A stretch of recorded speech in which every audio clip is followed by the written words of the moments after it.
예배 가운데 나오신 여러분을 환영하며 축복합니다. 우리 서로 바라보면서 이렇게 인사 한번 나눴으면 좋겠습니다. 잘 오셨습니다. 한 번 더 이렇게 인사 한번 나눌까요? 주님의 은혜가 내 안에 있습니다. 아멘.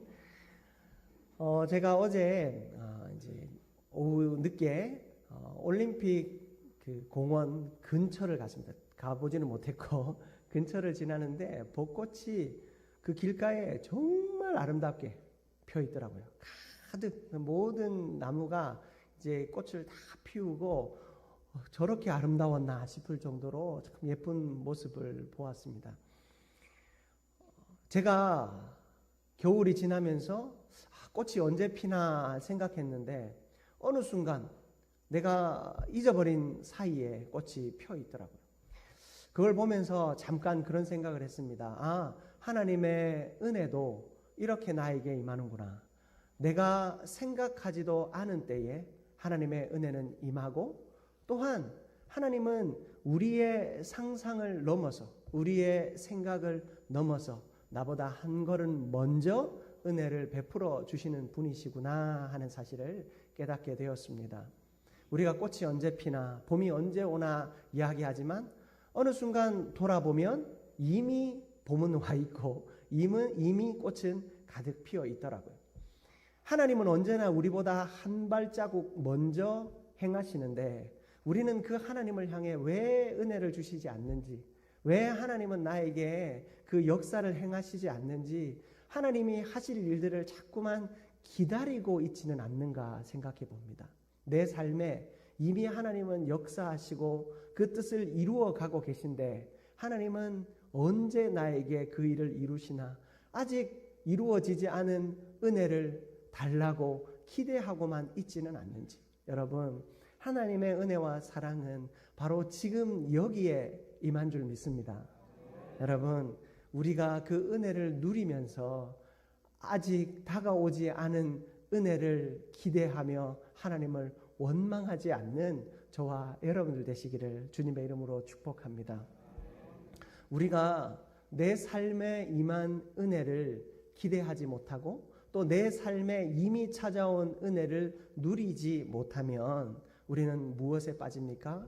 두려움에 사로잡히게 됩니다. 오늘 말씀의 제목이 무엇이죠? 어려움을 당할 때 우리가 잊고 사는 것들. 우리가 두려움에 빠지면 자꾸만 잊어버린 것 같아요. 실제로 과학적으로도 사람이 두려움에 빠지면 이 정신적으로도 문제가 생기고 육체적으로도 문제가 생깁니다. 여러분, 우리가 흔히 듣는 말 중에 간담이 녹는다라는 말 하죠.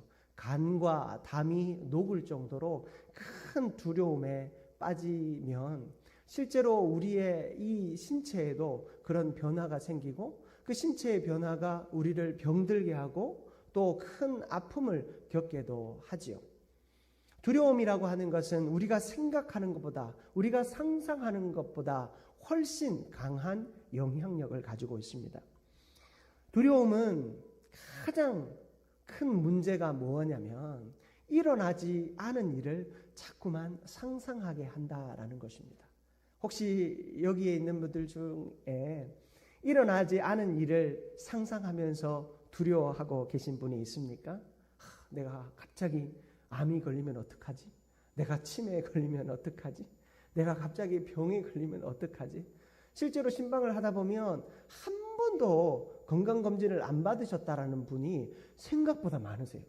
그 이유가 뭐냐면 병원에 가면 내 병이 발견될까봐, 내가 큰 병이 있다는 것이 밝혀질까봐 두려워서 건강검진을 안 하시는 분들이 있더라고요. 여러분, 두려움이라고 하는 것은 일어나지도 않은 일을 생각하며 그것으로 인해 일어나지 않은 일임에도 불구하고 괴로워하고 고통하고, 그것이 내 정신에만 고통을 주는 것이 아니라 육체에까지 고통을 주어서 어디로 가야 할지 방향을 잡지 못하고 갈팡질팡하는 인생으로 우리를 살게 하는 것 같습니다. 여러분, 오늘 우리가 이 말씀을 들으면서 우리의 삶에 찾아오는 두려움의 문제, 그 어려움의 문제 앞에서 하나님께서 주시는 그 길을 발견하게 될 수 있기를 주님의 이름으로 축복합니다. 오늘 우리가 읽은 본문의 주인공은 야곱이라고 하는 사람입니다. 이 야곱은 여러분들 잘 아시죠? 형의 발 뒤꿈치를 잡고 태어난 쌍둥이 동생입니다. 이 사람은 형의 발꿈치를 잡은 것이 자신의 인생 전체를 설명해 주는 그 사건이었습니다. 그는 축복을 가로챘습니다. 형이 받아야 할 축복을 자기가 가로챘습니다. 그러나 성경을 보면 우리가 너무나도 잘 알죠. 그것은 가로챈 것이 아니라 이미 태어날 때부터 하나님이 누구에게 축복을 줄지 이미 결정하셨습니다. 그러나 하나님의 결정과 하나님의 행하시는 일이 더디어지는 것 같으니까, 아버지의 죽음이 너무 임박한 것 같으니까 스스로 어떻게 합니까? 그 기도를, 축복 기도를 먼저 받기 위해 스스로 그 순서를 바꾸기에 이릅니다. 하나님의 순서는 이미 정해져 있는데 그 순서를 자기가 먼저 얻기 위해 애를 쓰다 보니 그 인생이 너무 괴롭고 고통스러운 것입니다. 형이 자신을 죽일까 두려워 집에서 살 수가 없었습니다. 먼 곳으로 도망쳐서 삼촌 라반의 집에 들어갔습니다. 삼촌 라반의 집에 떳떳한 모습으로 들어가지 않았죠. 도망자의 신세로 들어가니 그 삼촌 앞에서 자신의 운신이 떳떳할 수가 없는 것입니다. 그래서 삼촌이 시키는 대로 일을 했습니다. 삼촌의 딸이 있는데 너무 사랑스러운 것입니다. 결혼하고 싶었습니다. 근데 그 딸이 둘째였습니다. 그 둘째와 결혼하고 싶었는데 당시에 그 집안의 법도는 첫째가 먼저 결혼해야 둘째가 결혼할 수 있었습니다.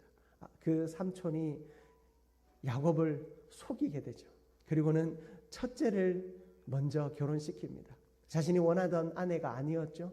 또 7년을 애써 일하며 둘째 딸을 아내로 맞이하게 됩니다.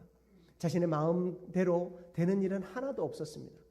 자신의 뜻대로 모든 게 이루어진 줄 알았습니다. 아버지의 그 축복을 자기가 가로채는 순간 한 번만 내가 형을 속이면, 한 번만 아버지를 속이면 다 이루어질 것 같았습니다. 한 번만 속이면 앞으로 모든 인생이 탄탄대로가 열릴 줄 알았습니다. 그러나 그는 한 번 속인 것으로 말미암아 2번 속여야 했고 3번 속여야 했습니다. 자신만 속입니까? 아닙니다. 스스로도 자꾸만 속임을 당하게 되었습니다. 그리고 이제 자신의 때가 되었습니다. 하나님께서도 이제 네가 여기 있지 말고 고향으로 돌아가라 이야기하십니다. 나올 때 떳떳하게 또 나오지 못했습니다.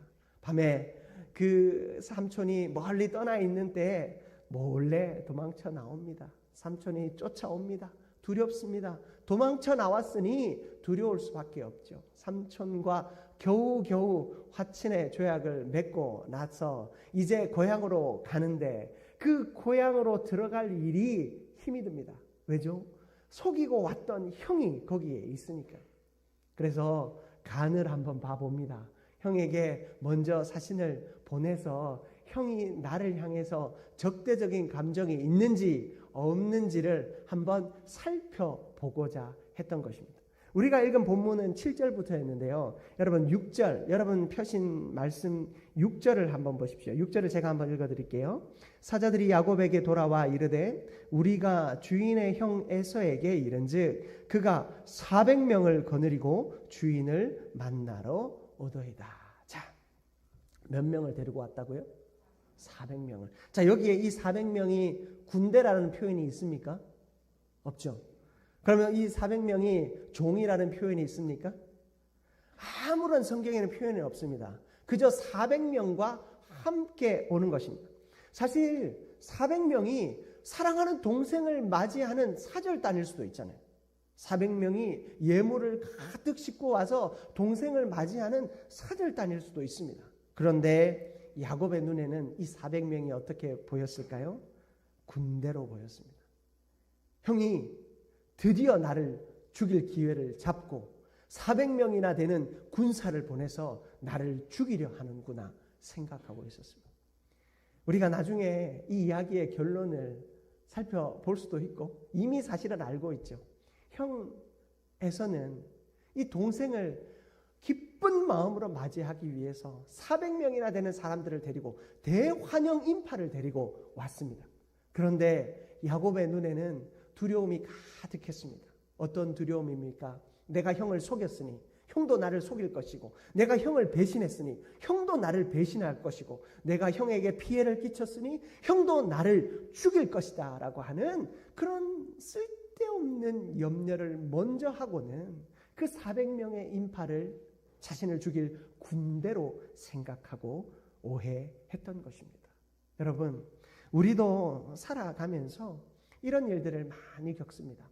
똑같은 일을 바라보면서 그것을 은혜라고 생각하는 사람이 있는가 하면 어떤 이는 그것이 저주라 생각합니다.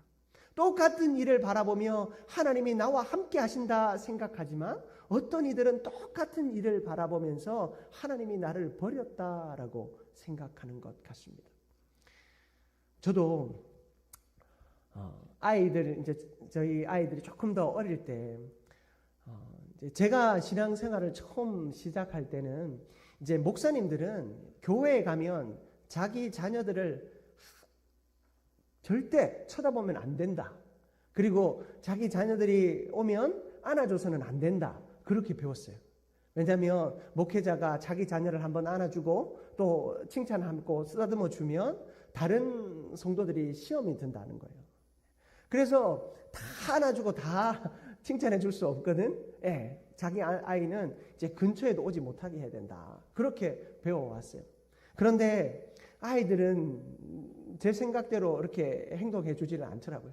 저희는 집에서 아이들을 참 많이 가르칩니다. 아빠가 이렇게 다른 분들과 만나고 있으면 이제 반가워도 오지 말라고 그렇게 미안하지만 가르칩니다. 그런데요, 한 번은 첫째가 어릴 때요, 유치부였는지 유치부에서 그림을 그렸는데요. 그 그림을 그려가지고 칭찬을 받았나 봐요. 그래서 그걸 가지고 쭉 멀리서 저에게 다가오는데 저에게 두 가지 이제 속상함이 있었습니다. 첫째는 오면서 옆에 있는 사람들이 이 아이가 반갑다고 인사하는데 그분들한테 하나도 인사 안 하고 저한테 오는 거예요. 그래서 인사하지 않는 아이가 제가 좀 속이 상했습니다. 이제 끝까지 들으세요. 저 나쁜 사람이라 생각하지 마시고. 그 속상한 마음이 들더라고요. 좀 인사라도 좀 하고 오지 하는 마음이 좀 들었고요. 또 한 가지 마음은 제가 다른 성도님들과 인사하고 있는데 저한테 다가와서 그 그림을 내밀고 보라고 자꾸 이야기하는 거예요. 제가 집에서 그랬으면 마음껏 봐주겠는데 지금 다른 분들과 인사하고 있는데 이렇게 봐달라고 하니까 이게 안 봐줄 수도 없고 봐줄 수도 없고 옆에 계신 분들에게는 미안하고 몸둘 바를 모르겠는 거예요. 그런데 그 일이 있고 나서 하나님께서 저에게 주신 마음이 있습니다. 성도들의 마음도 똑같고 하나님을 향한 우리의 마음도 똑같다는 거예요. 사실 이 아이는 인사할 줄 모르는 예의 없는 아이도 아니고 이 아이는 상황 판단을 할 줄 모르는 아이도 아닙니다. 그러나 이 아이의 지금 마음은 무엇입니까? 아빠에게 자신이 그린 그림을 자랑하고 싶은 마음이 가장 큰 거예요. 우리 성도들이 하나님 앞에서 신앙생활할 때 하나님을 향한 그 마음이 이러하다라는 거예요. 하나님을 향해 바라보면 하나님께 내가 기도의 자리로 나아갈 때, 은혜의 자리로 나아갈 때 하나님밖에 보이지 않아서 하나님만 바라보면서 주변을 돌아보지 못하고 하나님께만 집중해서 나오는 이들이 있습니다. 어떤 이들은 상황을 이리저리 판단하면서 하나님 앞에 나오기도 하지만 어떤 이들은 그 하나님 한 분만 생각하면서 미처 다른 부분을 생각하지 못하고 있을 때도 있더라는 거예요. 사실 그 마음, 하나님께 나오는 마음이 너무나도 귀하고 아름다워요. 하나님만 생각하고 하나님만 바라보는 마음이 너무나도 아름다워요. 하나님은 마리아도 칭찬하시지만 마르다도 칭찬하셨습니다. 두 사람이 하나님 앞에서 그의 믿음대로 행하는 것을 주님께서 옳다 그르다 말씀하지 않으셨어요. 그의 마음에 판단한 대로 행동한 것을 하나님께서 받으실 것이다 말씀하셨습니다. 물론 우리가 주변을 잘 돌아보고 서로를 잘 챙기는 그런 모습이 가장 아름답겠죠. 하지만 때로는 잘 챙기고 돌아보다가도 한쪽만 바라보게 되는 일도 우리에게 있더라라는 거예요. 하나님과의 만남 속에서 하나님만 바라본다고 해서 여러분 그것이 비난받을 일은 아니잖아요. 우리가 그 연약함들 속에서 성숙해 나아가고 성장해 나아간다면 지금의 그 모습은 하나님께서 그대로 기쁨으로 받으신다라는 거예요. 이제 우리 아이들이 크니까 아무리 자랑할 일이 있어도 저 멀리서 저랑 눈이 딱 마주치면 이제 한번 씩 웃고 이제 갑니다. 네. 성장하니까 이제 그 상황을 알고 판단할 줄 알더라고요. 여러분, 우리가 하나님 안에서 우리의 믿음 생활 역시 내가 잘한다고 해서 남이 못하는 거 아니고 남이 못한다고 해서 또 내가 잘하는 거 아닙니다. 신앙의 성장의 성숙의 그 정도에 따라서 그 드러나는 모습들이 조금씩 차이는 있습니다. 그러나 한 가지 잊어버리지 말아야 할 것이 있는데 무엇입니까? 내가 하나님을 향해 한 마음으로 나아가고 있는가? 내가 하나님을 바라보고 있는가? 여러분, 우리의 주변에 우리가 함께 동역하는 자리에 있습니다. 여기서 연약한 자들도 있고 또 참 성숙해 보이는 자들도 있습니다. 그것이 성품으로 나오는 것이든 아니면 온유함, 그 훈련을 통해 나오는 것이든 여러분 그 사람의 중심을 바라보고 그 중심을 향해 축복하고 또 중심을 향해 격려할 수 있는 저와 여러분들 되시기를 주님의 이름으로 축복합니다.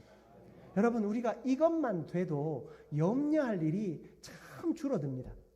우리가 하나님을 향해 섬기고 헌신할 때 우리가 두려워할 일들이 참 줄어드는 것입니다. 내가 조금 실수했어도 하나님 제가 아직까지 좀 더 성장해야 되겠습니다. 하나님 내가 성숙해야 되겠습니다. 나의 실수로 인해서 상처받은 사람들 하나님 그들을 불쌍히 여겨주시고 하나님 저도 불쌍히 여겨주십시오. 하나님 나를 용서해 주시고 하나님 내가 좀 더 성숙한 모습으로 섬기게 해주십시오. 그렇게 기도할 수 있는 저와 여러분들 되시기를 바랍니다.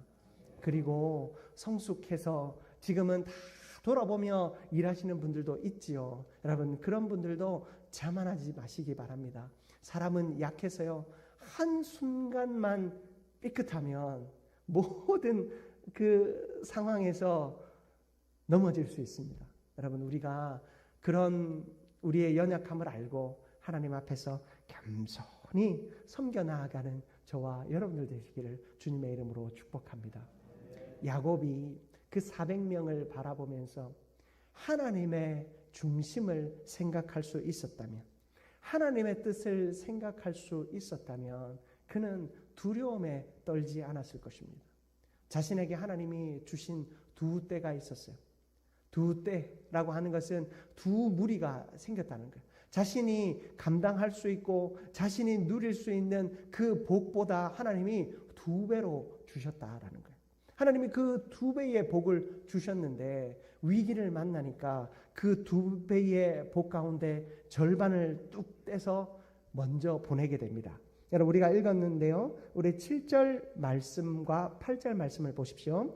야곱이 심히 두렵고 답답하여 자기와 함께한 동행자와 양과 소와 낙타를 2떼로 나누고 이르되 에서가 와서 한 떼를 치면 남은 한 떼는 피하리라 하고.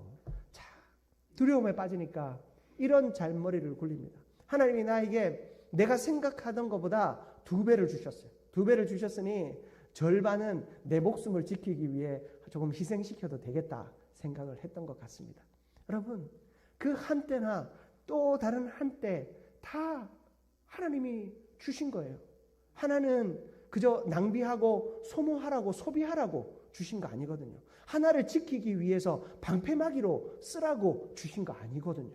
하나님이 우리의 은혜, 우리에게 주실 은혜 속에 하나님이 두 때를 주셨다면 그 두 때 모두가 하나님의 풍성한 은혜를 누리며 감사하며 영광 돌리며 살라라고 주신 거거든요. 근데 자기 목숨 지키려고 그 반을 먼저 방패막이로 쓰겠다라는 겁니다. 형이 와서 저들 다 죽이고 나면 분이 좀 풀리면 나는 좀 살려주시지 않을까 생각하는 것입니다. 참 어리석은 사람입니다. 여러분, 야곱 정도 되면 이런 어리석음에 빠지지 않아도 될 것 같은데, 여러분, 야곱도 이렇게 하나님 안에서 많은 질고를 겪으면서 하나님의 은혜를 많이 누리면서 자신의 생각한 대로 하나님이 역사하셨잖아요. 여러분, 야곱은 어떻게 하나님이 그 재물을 늘어나게 하셨습니까? 아롱진 것, 이제 이 양이 있는데, 여러분, 양은 원래 약간 하얗잖아요. 우리 여러분이 보신 양은 다 회색인가요? 네, 때가 타가지고 여러분, 이 양은 하얘요. 그 양은 이렇게 얼룩이 없거든요. 그런데 이 얼룩진 것만 자기가 취하겠다라고 했어요. 그런데 하나님이 그 얼룩진 것이 생겨나게 하기 위해서 강가에다가 이 얼룩진 걸 보게 한 거예요. 여러분, 가끔 우리 아이 가지고 이제 태어날 아이가 예뻤으면 좋겠다 싶어가지고 연예인들 사진 냉장고에 붙여놓고 보신 분들이 있으시죠? 예. 사실 그렇게 하면 예쁜 사람이 나올까? 잘 모르겠습니다, 여러분. 과학적으로 볼 때 사실은 얼토당토 않는 일이거든요. 이 아롱진 것이 태어나게 하기 위해서 아롱진 것을 보게 해서 태어나게 하는데, 그런 비과학적인 방법을 그가 썼는데 하나님이 어떻게 하셨습니까? 아롱진 것들을 얼마나 많이 주셨는지 몰라요. 하나님은 그 비과학적인 그 상황 속에서도 하나님이 일하겠다, 역사하시겠다라고 하면 그걸 다 주시는 분이 하나님이셨어요. 얼마나 주셨냐면 자기가 생각하고 상상하던 것보다 몇 배로요? 2배로 주셨어요. 여러분, 하나가 있으면 둘이면 별거 아닌 것 같겠지만, 만 개, 10만 개가 있는데 그게 2배가 되면 어마어마한 것 아니겠습니까? 하나님께서 그런 2배의 복을, 2때나 이루는 복을 그에게 허락하여 주셨는데, 그 은혜의 순간은 하나도 기억하지 못한 채 지금 두려움에 벌벌 떨고 있는 그의 모습을 볼 때 얼마나 안타까운지 모르겠습니다. 사랑하는 성도 여러분, 우리는 하나님이 우리에게 주신 그 2때의 은혜와 복을 바라보며 하나님을 의심하지 않게 되는 저와 여러분들 되기를 주님의 이름으로 축복합니다. 여러분, 2때를 주신 하나님의 은혜, 우리 한민교회 가운데 하나님이 주신 이 은혜, 우리 한민교회는 2때가 있어요. 여기 한때, 여기 한때. 여러분, 하나님이 우리에게 주신 이 2때의 복을 여러분, 우리가 한순간도 놓치지 않는 은혜가 있기를 바랍니다. 여러분, 여기에 앉으신 분들도 또 여기에 앉으신 분들도 다 소중한 분들이에요. 1분단에 앉으신 분들은 우리 장로님들 많이 앉으셨네. 가장 소중하고 두 번째 앉으신 분들은 좀 덜 소중하고, 여러분, 그런 것이 아니라는 것입니다. 하나님 앞에 우리는 모두가 소중한 존재들이고, 하나님께서 한 사람도 거저 이 땅에 보내신 분이 없고 한 사람도 거저 이 한민교회에 보내신 분이 없다라는 사실을 믿으시는 저와 여러분들 되시기를 바랍니다. 그러므로 여러분, 우리의 헌신과 섬김의 자리에 누가 더 많이 하고 누가 더 적게 하고, 나는 좀 덜하고 당신은 좀 많이 하고, 여러분, 그런 모습이 하나도 없기를 축복합니다.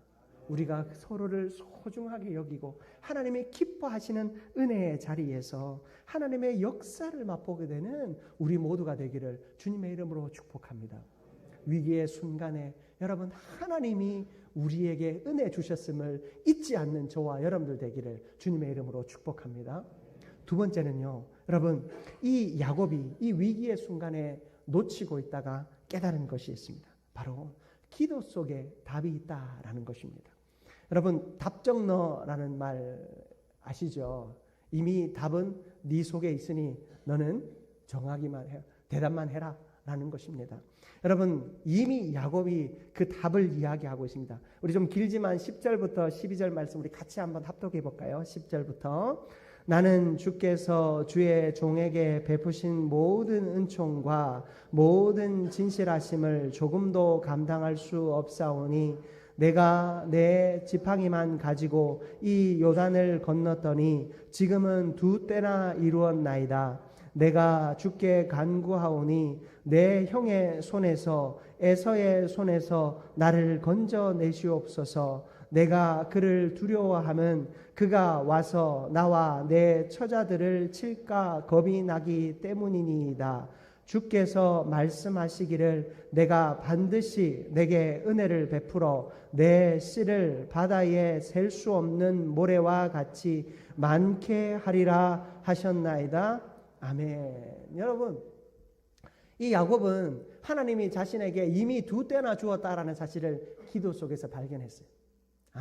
하나님이 방패막이로 나에게 주신 것이 아니라 은혜로 주셨구나 하는 사실을 깨닫게 되었어요. 그리고 하나님 앞에 솔직히 이야기합니다. 11절 하반절에 그가 와서 나와 내 처자들을 칠까 겁이 나기 때문입니다.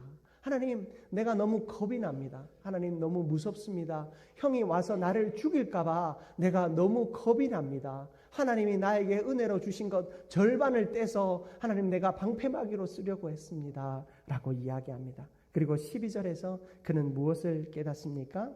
주께서 말씀하시기를 하나님이 나에게 이미 주신 약속이 있다라는 거예요. 내게 은혜 베풀어 내 씨로 바다에 셀 수 없는 모래와 같이 많게 하리라 하셨나이다. 여러분, 하나님의 약속은, 하나님의 은혜는 진행형입니다. 하나님의 약속은 계속 이루어지는 것입니다. 하나님의 약속이 야곱에게 2때나 이루는 것으로 끝이라면 여러분, 하나님은 살아계신 하나님이 아닙니다. 하나님은요, 야곱에게 2때나 주셨지만 어떠한 약속을 주셨습니까? 바다에 셀 수 없는 모래와 같이 내 씨를 어떻게 하겠다고요? 많게 하겠다라고 하나님이 약속하셨고, 이제 그 약속이 이루어질 것을 그가 믿게 되는 것입니다. 지금 내가 다 이루었다 생각하면 내일이 없습니다. 여러분, 그렇지 않습니까? 내가 나이가 많아서 이제 다 했다, 내가 할 만큼 다 했다 생각하면 우리에게 내일은 없습니다.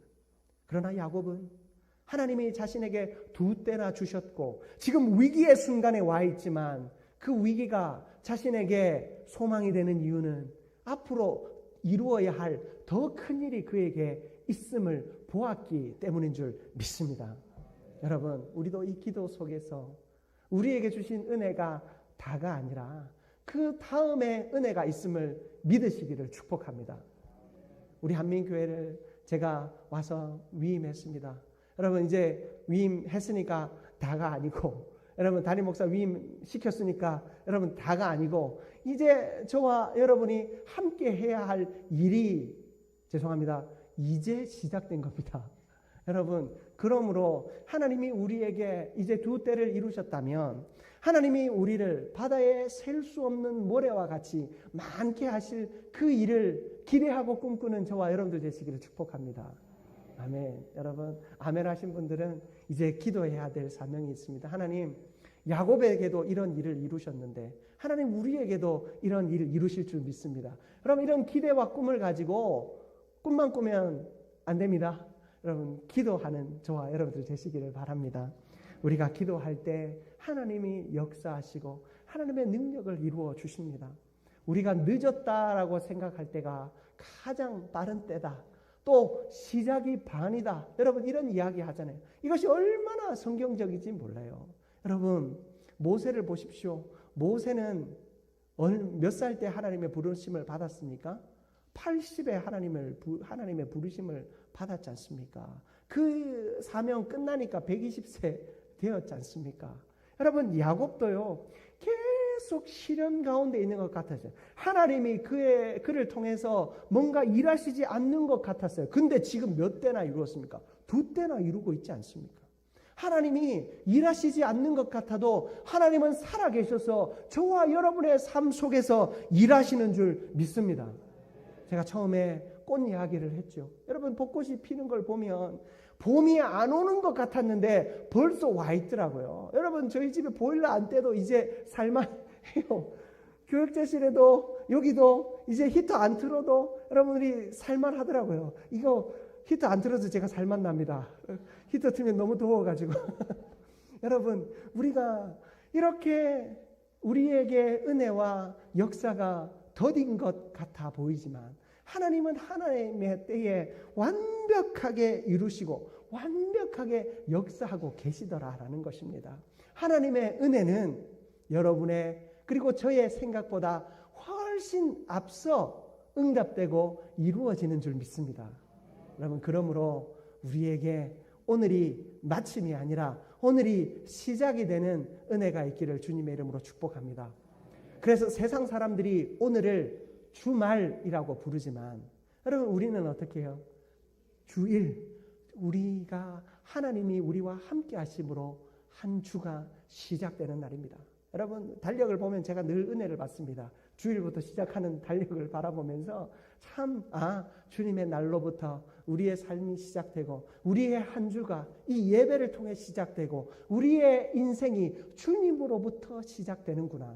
여러분, 항상 하나님께서 우리에게 주시는 은혜 속에 하나님이 우리와 함께 하셔서 주님으로 말미암아 은혜가 시작되고 주님으로 말미암아 복이 시작되고 주님으로 말미암아 형통의 기쁨이 시작되는 줄 믿으시는 저와 여러분 되시기를 축복합니다. 말씀을 마무리하기 원합니다. 여러분, 우리가 어려움을 당할 때 사실 우리가 늘 평안하지만은 않잖아요. 교회 나오시면서도 이런저런 고민 속에 나오신 분들 분명히 있을 것입니다. 그러나 여러분, 우리가 두려움 가운데 있다 할지라도 하나님은 우리를 잊지 않고 계십니다. 그리고 하나님의 은혜의 역사는 우리보다 한 걸음 더 앞서서 행하시는 줄 믿으시기를 바랍니다. 그리하여서 하나님과 날마다 동행하며 하나님의 역사를, 하나님의 꿈을 우리의 평생의 삶을 통해 그리고 이 한민교회를 통해 이루어 가시는 저와 여러분들 되시기를 주님의 이름으로 축복합니다. 사랑과 은혜가 충만하신 하나님 아버지, 너무나도 감사합니다. 우리는 하나님의 은혜의 순간을 자꾸만 잊어버리고 삽니다. 하나님이 나와 함께하고 계심을 잊어버리고 삽니다. 두려움 때문에 하나님이 나에게 주시는 선물을 저주라 생각했고, 두려움 때문에 하나님께서 나에게 주시는 은혜를 은혜로 받지 못한 채 두려워 떨고 있었음을 고백하오니 용서하여 주시옵소서. 하나님, 우리를 여전히 사랑하시는 그 은혜 속에 우리가 믿음으로 시작하게 하여 주시고 하나님의 역사를 날마다 경험하는 복된 삶 되게 하여 주시옵소서. 야곱에게도 두 때를 이루셨다가 큰 민족을 이루게 하여 주신 것처럼 우리 한민교회에게 이루신 이 두 때가 큰 역사의 장이 되고 하나님 큰 민족을 이루는 역사가 나타나는 은혜가 있게 하여 주시옵소서. 그렇게 일하실 주님을 기대하며 예수 그리스도의 이름으로 축복하며 기도드립니다. 아멘.